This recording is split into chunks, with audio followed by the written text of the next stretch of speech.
Hello everyone. तो आज का सेशन जो है वो डील करने वाला है टीआरएनए के स्ट्रक्चर के साथ, क्योंकि हम बात करने वाले हैं अपकमिंग सेशन में यानी कि नेक्स्ट सेशन में ही ट्रांसलेशन के बारे में। तो टीआरएनए का स्ट्रक्चर जानना तो जरूरी है, क्योंकि टीआरएनए वो एक पर्टिकुलर मॉलिक्यूल रहने वाला है जो एमआरएनए की कोडिंग इंफॉर्मेशन के अकॉर्डिंग अमीनो एसिड ऐड करेगा ताकि प्रोटीन सिंथेसिस हो सके।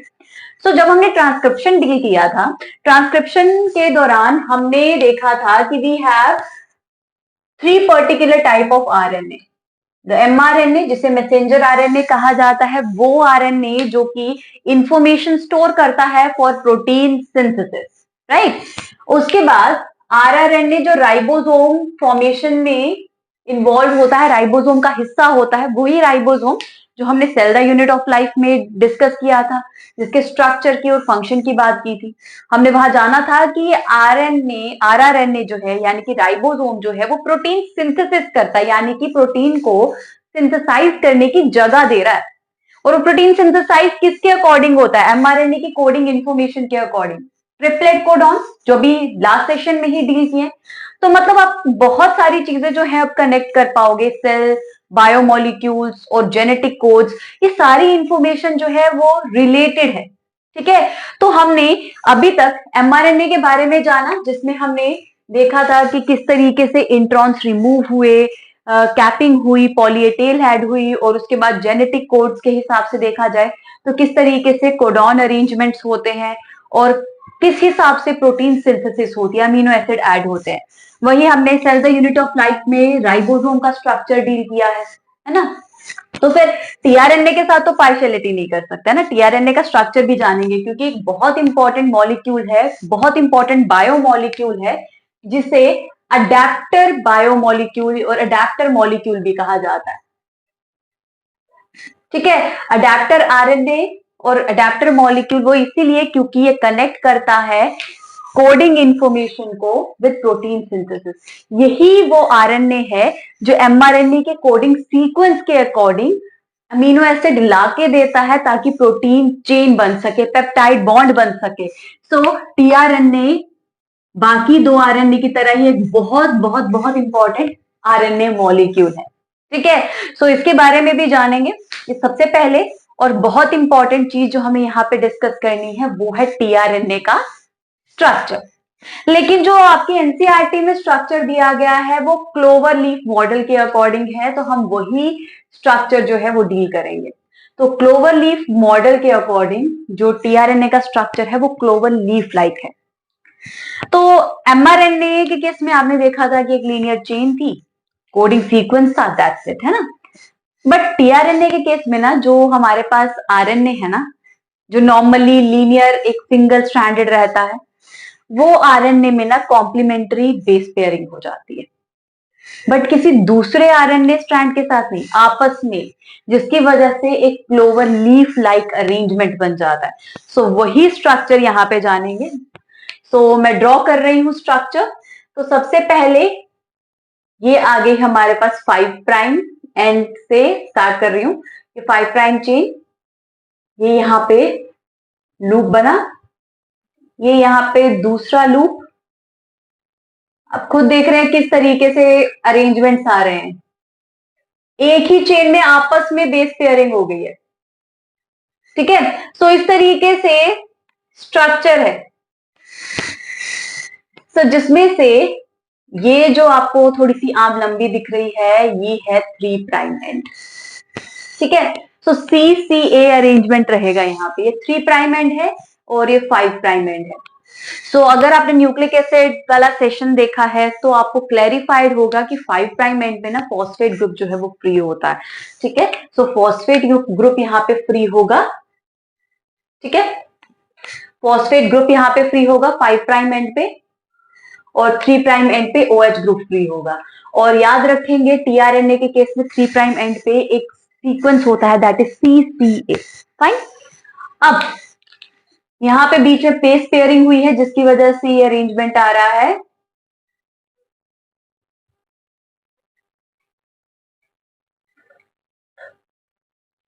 ये हमारे पास बेस पेयरिंग की वजह से अरेंजमेंट्स हैं। और लास्ट में लूप बन गए हैं। ठीक है, ये लूप बन गए और हर एक आर्म का, हर एक लूप का एक नाम है। ठीक है, सो उनके बारे में बात करते चलते हैं और फंक्शन भी जान लेते हैं ना। सो हमारे पास सबसे पहले ये वाली आर्म है जहां पे 5 प्राइम और 3 प्राइम एंड दोनों दिखेंगे। ये है acceptor arm. Acceptor arm, acceptor arm इसीलिए क्योंकि यही वो आर्म है जो कि एक्सेप्ट करती है किसको, अमीनो एसिड को। ठीक है, सो अमीनो एसिड को एक्सेप्ट करने के लिए 3 प्राइम एंड है या 5 प्राइम एंड है, तो हमारे पास जो 3 प्राइम एंड का OH ग्रुप है ना, उसके साथ अमीनो एसिड का COOH ग्रुप बाइंड करता है। सो अमीनो एसिड का स्ट्रक्चर एक और बार रिकॉल कर लेते हैं ना। सो अमीनो एसिड का स्ट्रक्चर कैसा है, हमारे पास कार्बन है with hydrogen group, amino group, carboxyl group and a variable group. ठीक है, हमारे पास 4 ग्रुप रहते हैं कार्बन के साथ अटैच। तो इसमें से जो कार्बोक्सिल ग्रुप है ना, वो OH ग्रुप के साथ यहाँ पे अटैच करता है। तो मतलब हमारे पास 3 प्राइम एंड जो है वो रिस्पॉन्सिबल है अमीनो एसिड की बाइंडिंग के लिए। तो एक्सेप्टर आर्म जो है वो क्या करती है, वो रिसीव करती है और एक्सेप्ट करती है अमीनो एसिड को। It accepts amino acid at 3 prime OH end. ठीक है, सो हमारे पास ये फंक्शन कंप्लीट हुआ। ठीक है, एक्सेप्टर आर्म के बारे में हमने जान लिया। उसके बाद यहाँ पे इसके नीचे वाली आर्म में आते हैं, ये वाली आर्म। इस आर्म को टी आर्म कहा जाता है और ये लूप जो दिख रहा है ना आपको, इसको कहा जाता है टी साइ सी लूप। टी साइ सी लूप। अब मुझे ये बताइए, हमारे पास जो प्रोटीन सिंथेसिस हो रही है उसमें ये तीनों इन्वॉल्व है ना, तीनों इन्वॉल्व है। तो तीनों इन्वॉल्व है तो इंडिपेंडेंटली तो काम नहीं कर सकते, इंडिपेंडेंटली अपना अपना फंक्शन तो कर रहे हैं, लेकिन कोऑर्डिनेशन भी तो मेंटेन करना ना, एक दूसरे को पहचानना भी तो है ना। तो अब जरूरी है कि टीआरएनए जो है, जो काम कर रहा है, वो एमआरएनए और आरआरएनए दोनों को पहचानने की टेंडेंसी रखे। तो हमारे पास जो टी आर्म है ना, ये टी साइ सी लूप जो है ना, इसका काम क्या है, इसका काम है रिकॉग्निशन ऑफ आरआरएनए। ये राइबोसोम को पहचानता है, वो राइबोसोम जो प्रोटीन की सिंथेसिस कर रहा है, उसको पहचानने की टेंडेंसी रखता है टी आर्म, यानी कि टी साइ सी लूप। ठीक है, उसके बाद ये है एक बहुत इंपॉर्टेंट लूप यहां पे, ये है एंटी कोडॉन लूप। कुछ रिलेटेड नेम लग रहा है। जेनेटिक कोड के केस में हम क्या कहते हैं, we have triplet codon arrangement. एक ट्रिपलेट कोडॉन किसको कोड करता है, एक पर्टिकुलर अमीनो एसिड को। 3 न्यूक्लियोटाइड बेस होंगे एमआरएनए में, वो 3 न्यूक्लियोटाइड बेस एक अमीनो एसिड को कोड करेंगे। अगेन जेनेटिक कोड्स जो है उसको क्लैरिफाई करेंगे। अगेन मेरा लास्ट सेशन जो है वो उसी पे बेस था, उसको जरूर देखेंगे, फिर ये जाके पॉइंट समझ आएगा आपको। तो अब जैसे है हमारे पास ये एमआरएनए है ना, ये एमआरएनए है, इसके हमारे पास ये ट्रिपलेट अरेंजमेंट है। हम सबसे पहला कोडॉन AUG ऐड कर रहे हैं। AUG वो कोडॉन है जिसे स्टार्ट कोडॉन कहा जाता है। और मुझे ये भी बताएंगे कि ये AUG जो है वो कौन से पर्टिकुलर अमीनो एसिड को भी कोड करता है। स्टार्ट कोडॉन के अलावा ये अमीनो एसिड को भी कोड करता है, जरूर बताएंगे मुझे। ठीक है, तो AUG जो है, लेट्स से यहाँ पे ये इंपॉर्टेंट कोडॉन एमआरएनए के केस में ये यहाँ पे प्रेजेंट है। अब एंटी कोडॉन क्या करेगा, एंटी कोडॉन टीआरएनए का एंटी कोडॉन ये आएगा और ये पहचानेगा इस कोडॉन को। AUG क्या है, कोडॉन है, एमआरएनए का कोडॉन है, ट्रिपलेट कोडॉन है। उसको पहचानने के लिए यहाँ पे एंटी कोडॉन्स होते हैं जो एमआरएनए के सीक्वेंस को पहचान के अमीनो एसिड की एडिशन करते हैं।